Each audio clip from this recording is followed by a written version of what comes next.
Dinas Perumahan Rakyat Wan Kawasan Pemukiman Banjarmasin akan memberikan bantuan rumah kadalayak huni atau rutilahu pada warga yang bermukim di kawasan kumuh di Kota Seribu Sungai ini. Dari data aplikasi di Kayuh Baimbai di Sperkin Banjarmasin, ada sekitar 5.000 lebih warga yang mendaftar untuk mendapatkan bantuan rutilahu. Dinas Perumahan Rakyat Wan Kawasan Pemukiman Banjarmasin akan memberikan bantuan rumah kadalayak huni atau rutilahu pada warga yang bermukim di kawasan kumuh di Kota Seribu Sungai ini. Dari data aplikasi di Kayuh Baimbai di Sperkim Banjarmasin, ada sekitar 5.000 lebih warga yang mendaftar untuk mendapatkan bantuan rutilahu. Bahkan sejak tahun 2023 lalu, sudah ada sekitar 310 unit rutilahu yang dilakukan pembenahan melalui anggaran APBN yang berkolaborasi dengan Kementerian Pekerjaan Umum Wan Perumahan Rakyat Republik Indonesia.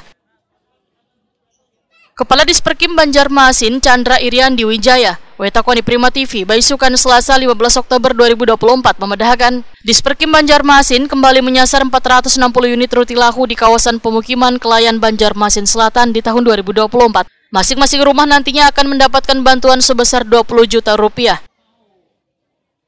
Menurut Chandra Iriandi Wijaya, syarat untuk menjadi penerima bantuan diantaranya calon penerima telah berkeluarga serta memiliki atau menguasai tanah sah tanpa sengketa atau tinggal di rumah yang dinyatakan kadalayak huni. Selain itu, calon penerima belum pernah menerima bantuan serupa wan memiliki pendapatan di bawah upah minimum daerah. Jadi untuk penanganan rutilahu, tadi kan salah satu aplikasi kami di Kayuh Baimbai verifikasi di sana. Jadi untuk backlog rutilahu di Kota Banjarmasin, backlog itu maksudnya yang perlu ditangani ada sekitar 5.200 lah. Jadi tahun ini Banjarmasin mendapat bantuan paling banyak di antara kabupaten kota provinsi, kabupaten kota di provinsi.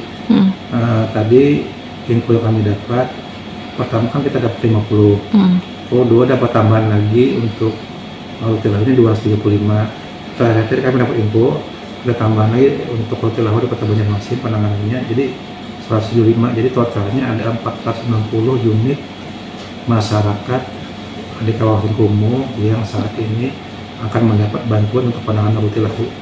Termasuk paling banyak lah di kabupaten kota di Kalimantan Selatan. Satu rumah mendapat bantuan 20 juta. Tadi kan kita ada punya aplikasi di Kayuh Baimbai. Itu masyarakat nanti kita masukkan ke sana ada bayaran lah. Tentunya dilengkapi dengan foto, proposal. Dari hasil verifikasi di Kayuh Baimbai ini keluarlah artinya ini memenuhi syarat untuk dibantu oleh penanganan rutilahu. Ada dana dari pusat, kan kita tinggal mensinkronkan lagi lawan yang ada data di aplikasi ini. Jadi sehingga 460 ini tentunya saat ini lagi tahap verifikasi nih, artinya di mana-mananya. Mudah-mudahan lah dalam bulan ini dapat dilaksanakan penanganan ke dalam waktu sebulan aja lah. Hadirnya aplikasi di Kayuh Baimbai memudahkan proses pengajuan bantuan lebih mudah kada perlu datang ke kantor Disperkim. Setelah data diajukan melalui aplikasi, akan dilakukan verifikasi wan survei lapangan untuk memastikan kelayakan penerima bantuan.